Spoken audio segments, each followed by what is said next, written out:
Hello everybody and welcome.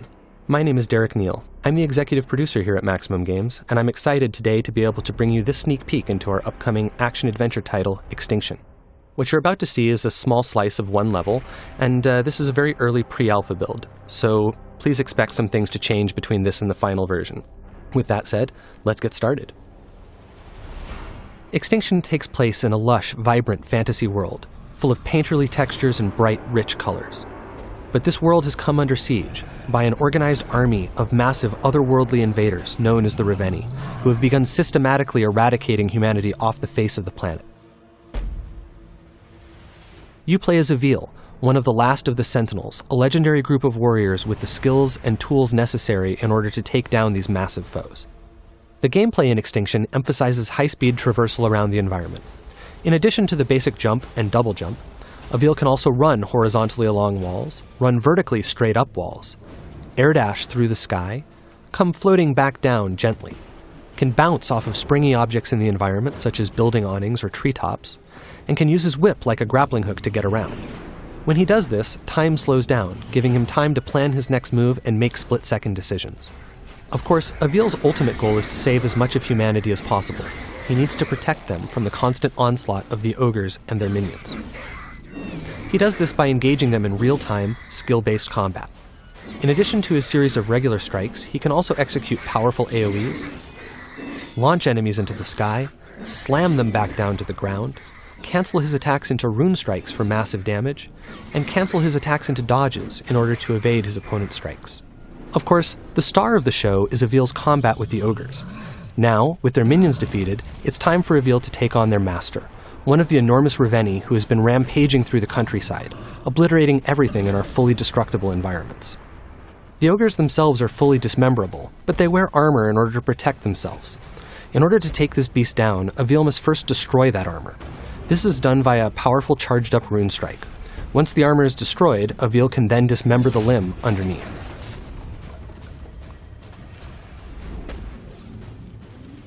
Dismembering limbs like this builds energy which Avil will need to ultimately be able to strike the finishing blow. And as you can see, this ogre is none too happy about the loss of its leg, and Avil has to dodge its attacks while also trying to remove the remaining armor in order to get to the limbs beneath them. This is an extremely dangerous situation to be in because if any of these blows actually manages to hit Avil, it will be death in a single hit. Having now absorbed enough power and weakened the ogre sufficiently, Avil's now ready to go ahead and strike the finishing blow. Using the traversal options we showed off earlier, Avil is able to climb up the ogre's back, take out its helmet, and deliver the coup de grace.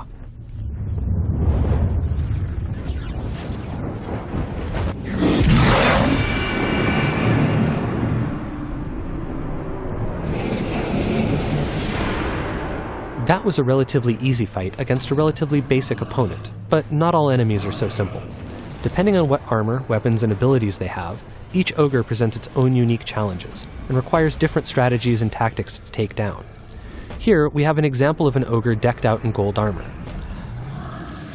This armor does open up some new traversal options for Avil, but as you can see, it's also much harder to remove. Each piece is protected by multiple latches that must be destroyed in order to remove it. 4 of them on each leg piece, and 2 on each arm piece.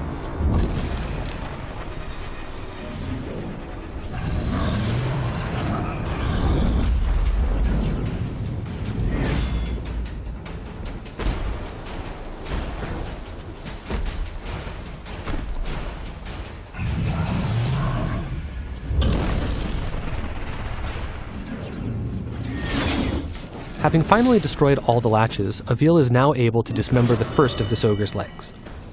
Moving on to the arms, however, is now much more difficult, as they are constantly moving, making it hard to target those tiny latches. Avil must dodge the ogre's attacks and their minions' attacks while doing this.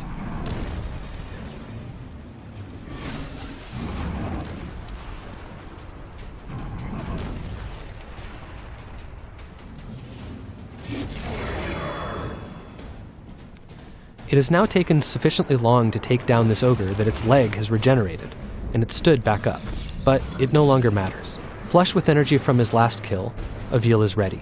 He climbs up the back of the ogre and is presented with one final challenge, staying up there long enough to take out its remaining armor. First, he removes the helmet, and then the collar. With these two obstacles out of the way and its neck exposed, Avil can finally go in for the kill.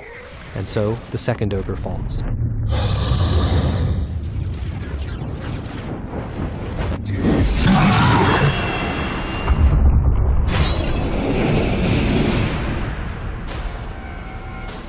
As I said before, this was just a short glimpse into some early pre-alpha gameplay, and there's much more to come. Go to Extinction.com to keep up with all the latest news and reveals, and I'll see you next time.